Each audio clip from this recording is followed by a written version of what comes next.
Guns, Germs, and Steel: The Fates of Human Societies by Jared Diamond. Part 3, From Food to Guns, Germs, and Steel. Chapter 11, Lethal Gift of Livestock, Part 2. Given our proximity to the animals we love, we must be getting constantly bombarded with their microbes. Those invaders get winnowed by natural selection, and only a few of them succeed in establishing themselves as human diseases. A quick survey of current diseases let us trace out 4 stages in the evolution of a specialized human disease for animal precursor. The first stage is illustrated by dozens of diseases that we now and then pick up directly from our pets and domestic animals. They include cat scratch fever from our cats, leptospirosis from our dogs, pistachosis from our chickens and parrots, and brucellosis from our cattle. We're similarly liable to pick up diseases from wild animals, such as the terramia that hunters can get from skinning wild rabbits. All those microbes are still at an early stage in their evolution into specialized human pathogens. They still don't get transmitted directly from one person to another, and even their transfer from us from animals remains uncommon. In the second stage of a former animal pathogen evolves to the point where it does get transmitted directly between people and causes epidemics. However, the epidemic dies out for any of several reasons, such as being cured by modern medicine or being stopped when everybody around has already been infected and either becomes immune or dies. For example, a previously unknown fever termed Onyongyong fever appeared in East Africa in 1959 and proceeded to infect several million Africans. It probably arose from a virus of monkeys and was transmitted to humans by mosquitoes. The fact that patients recovered quickly and became immune to further attack helped the new disease die out quickly. Closer to home from Americans, Fort Bragg fever was the name applied to a new leptospiral disease that broke out in the United States in the summer of 1942 and soon disappeared. A fatal disease vanishing for another reason was New Guinea's laughing sickness, transmitted by cannibalism and caused by a slow-acting virus from which no one has ever recovered. Kuru was on its way to exterminating New Guinea's tribe of 20,000 people, until the establishment of Australian government control around 1959 ended cannibalism and thereby the transmission of Kuru. The annals of medicine are full of accounts of diseases that sound like no disease known today, but that once carried terrifying epidemics and then disappeared as mysteriously as they come. The English sweating sickness, which swept and terrified Europe between 1485 and 1552, and the pickety sweats of 18th century and 19th century France, are just two of the many epidemic illnesses that vanished long before modern medicine had devised methods of identifying the responsible microbes. The third stage in the evolution of our major diseases is represented by former animal pathogens that did establish themselves in humans, that have not died out, and that may or may not still become major killers of humanity. The future remains very uncertain for Lassa fever, caused by a virus derived probably from rodents. Lassa fever was first observed in 1969 in Nigeria, which it causes a fatal illness so contagious that the Nigerian hospitals have been closed down even if even a single case appears.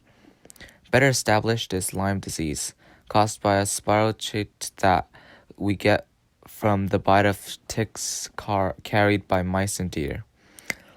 Although the first known human cases in the United States appeared only as recently as 1962, Lyme disease is already reaching epidemic proportions in many parts of our country.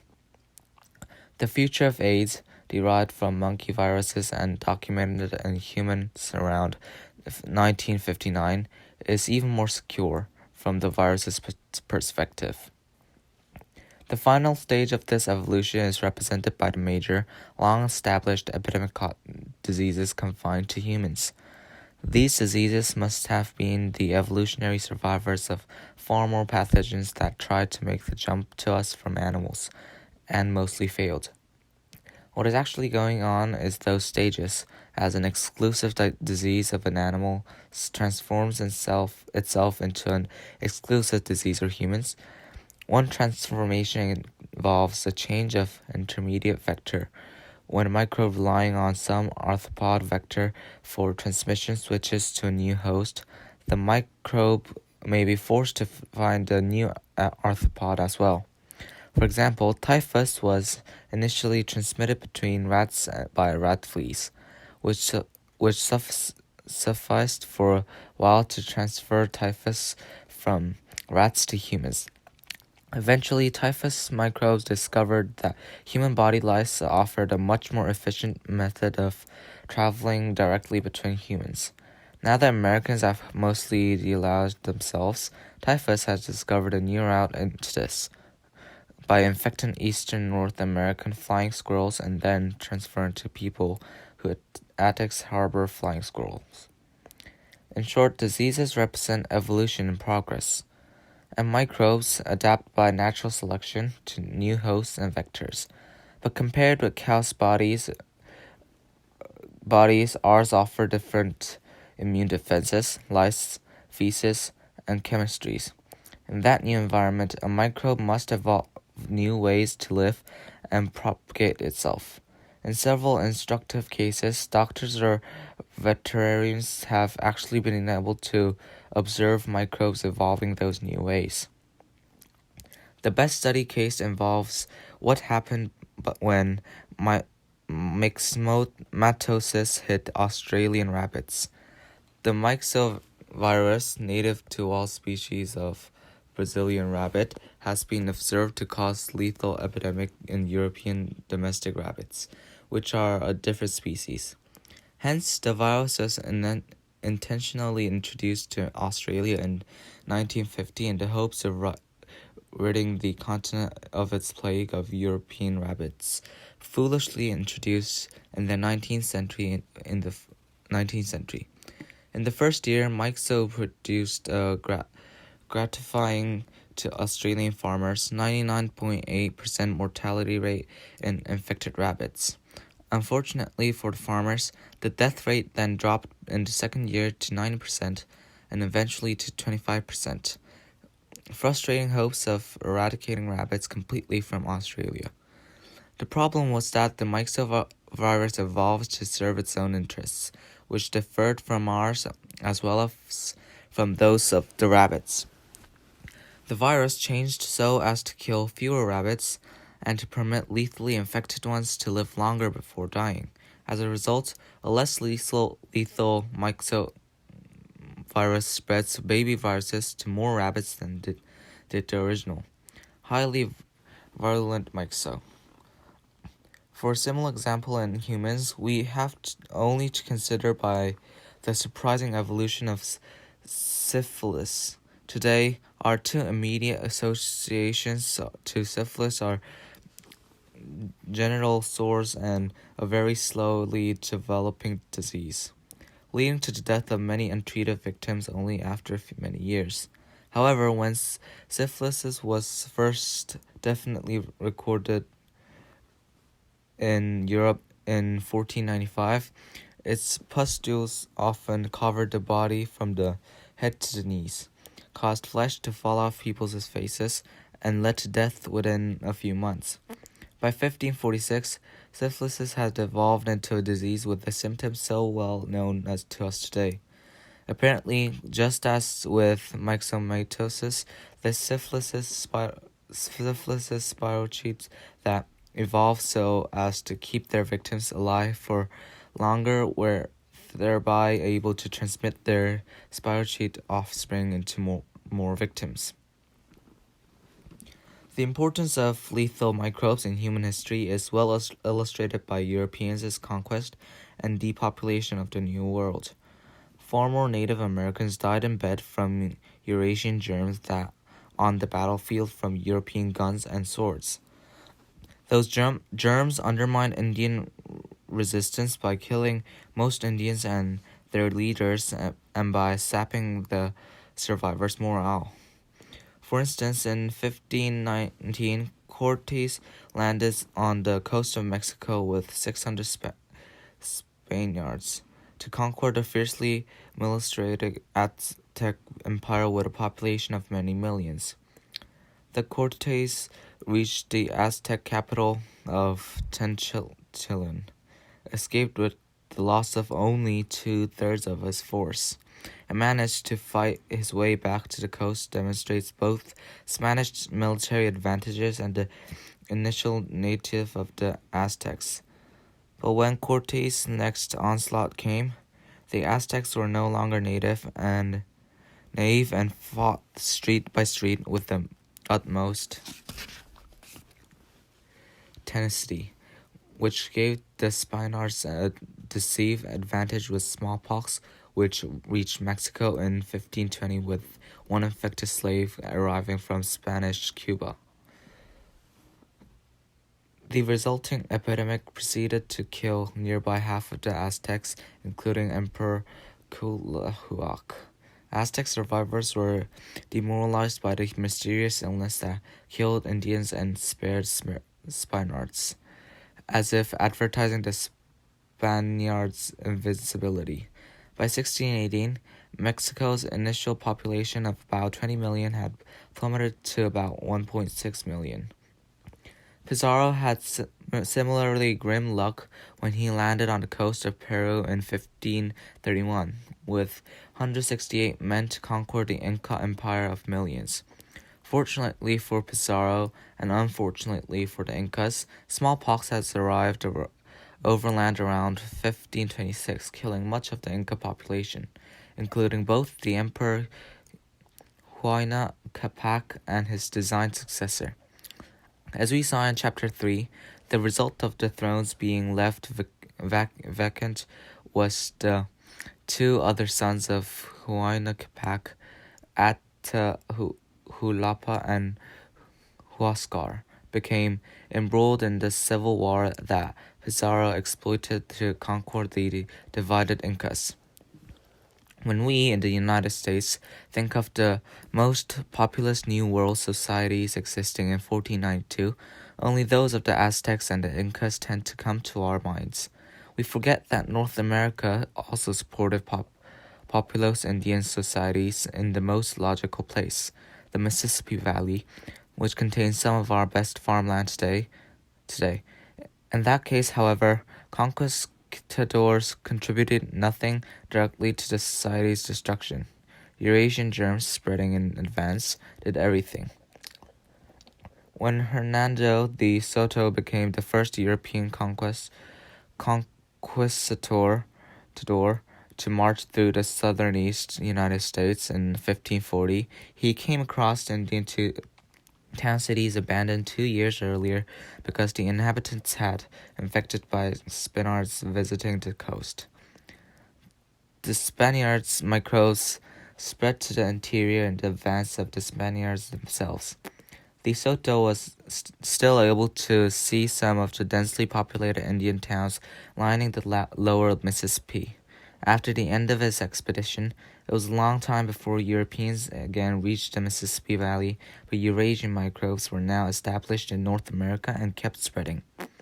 By the time of the next experience, the Europeans on the lower Mississippi that of French settlers in the late 16,000s, almost all of those big Indian towns had vanished. Their relics are the great mounds and sites of the Mississippi Valley. Only recently have we come to realize that many of the mound-building societies were still largely intact when Columbus reached the New World, and that they collapsed, probably as a result of disease, between 1492 and the systematic European exploration of the Mississippi. When I was young, American school children were taught that North America had originally been occupied by only about 1 million Indians. That low number was useful in justifying the white conquest of what could be viewed as an almost empty continent. However, archaeological excavations and scrutiny of descriptions left by many first European explorers on our coasts now suggest an initial number about around 20 million Indians. For the New World as a whole, the Indian population decline in the century or two following Columbus's arrival is estimated to have been as large as 95%.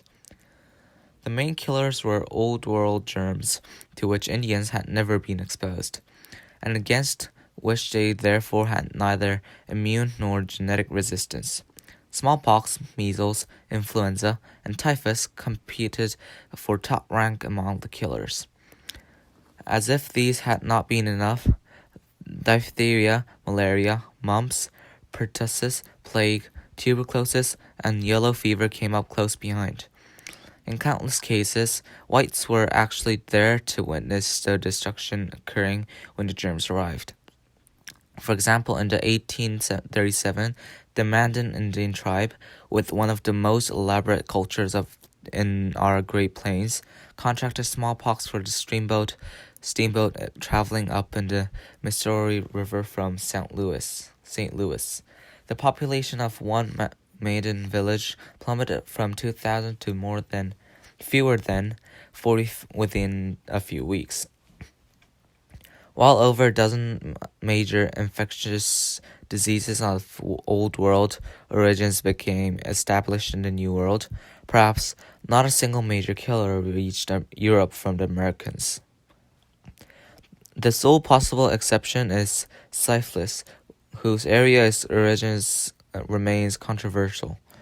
The one-sidedness of that exchange of germs becomes even more striking when we recall that large, dense human populations are prerequisite of the evolution of our crowd infectious diseases. If recent reprisals of the pre-Columbian New World population are correct, it was not far below the contemporary population of Eurasia. Some New World cities like Tenochtitlan were among the world's most populous cities at the time. Why didn't Tenochtitlan have awful germs waiting for the Spaniards? One possible contributing factor is that the rise of dense human population began somewhat later in the New World than the Old World. Another is that three most densely populated American centers, the Andes, Mesoamerica, and the Mississippi Valley, never became connected by regular fast trade in one huge breeding ground for the microbes, in the way that Europe, North Africa, India, and China became linked in Roman times.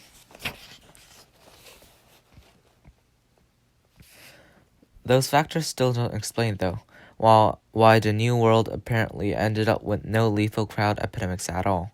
Tuberculosis DNA had been reported from the mummy of a Peruvian Indian who died 1,000 years ago, but the identification procedure used did not distinguish human tuberculosis from a closely related pathogen that is widespread in the wild animals.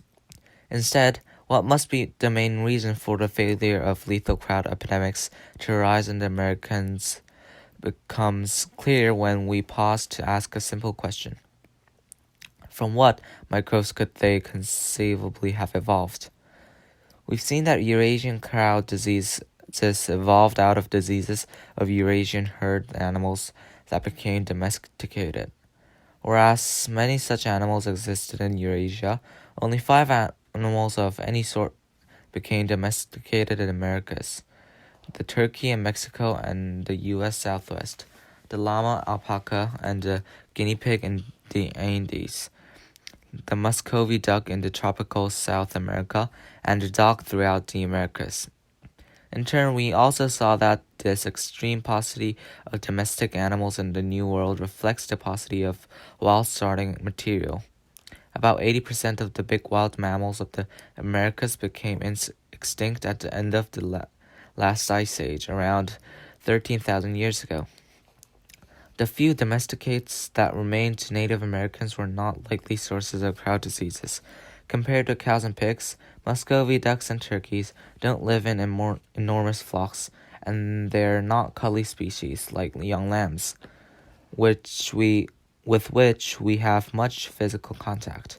Guinea pigs may have contributed in trypanosome infection like Chang's disease or leishmaniasis to our catalogs of woes, but that's uncertain. Initially most surprising in the absence of any human disease derived from llamas or alpacas, which it's tempting to consider an Indian equivalent of Eurasian livestock. However, llama had 4 strikes against them as a source of human pathogens. They were kept in smaller herds than were sheep and goats and pigs. Their total numbers were never remotely as large as those of the Eurasian populations of domestic livestock. Since llamas never spread beyond Andes, people don't drink and get infected by llama milk. And llamas aren't kept indoors, in close association with people. In contrast, human mothers in the New Guinea highlands of nurse piglets and pigs, and well as cows, are frequently kept inside the huts of peasant farmers. The historical importance of animal-derived diseases extends far beyond the collision of the Old and New Worlds. Eurasian germs played a key role in decimating native peoples in many other parts of the world, including Pacific Islanders, Aboriginal Australians, and the Cochin peoples, Hottentots and Bushmen of southern Africa. Cumulative mortalities of these previously unexposed people of Eurasian germs range from 50% to 100%. For instance, the Indian population of Hispaniola declined from around 8 million when Columbus arrived in AD 1492 to 0 by 1535. Measles reached Fiji when a Fijian chief returning from a visit to Australia in 1875 and proceeded to kill about 1/4 of all Fijians then alive, after most Fijians had already been killed by epidemics beginning with the first European visit in 1791. Syphilis, gonorrhea, tuberculosis, and influenza arriving with Captain Cook in 1779, followed by a big typhoid epidemic in 1804, and numerous minor epidemics reduced Hawaii's population from around 500,000 in 1779 to 84,000 in 1853. The year when smallpox finally reached Hawaii and killed around 10,000 of the survivors. These examples could not be multiplied almost indefinitely.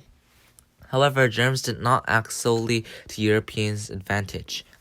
While the New World and Australia did not harbor native epidemic diseases awaiting Europeans, tropical Asia, Africa, Indonesia, and New Guinea certainly did. Malaria throughout the tropical Old World, chloria in the tropical Southeast Asia, and yellow fever in tropical Africa were and still are the most notorious of the tropical killers. They posed the most serious obstacle to European colonization of the tropics, and they explain why the European colonial partitioning of New Guinea and most of Africa was not accomplished until nearly 400 years after European partitioning of the New World began. Furthermore, once malaria and yellow fever did become transmitted to the Americans by European ship traffic, they emerged as the major impediment to colonization of the New World tropics as well.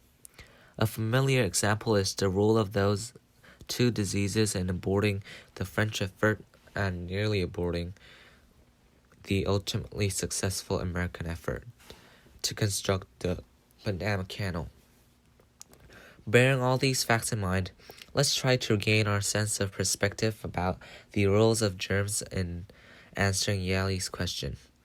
There is no doubt that Europeans developed a big advantage in weaponry, technology, and political organization over most of the non-European peoples that they conquered. But that advantage alone doesn't fully explain how initially so few European immigrants came to supplant so much of the native population of the Americas and some other parts of the world. That might not have happened without Europe's sinister gift to other continents, the germs evolving from Eurasians' long intimacy with domestic animals.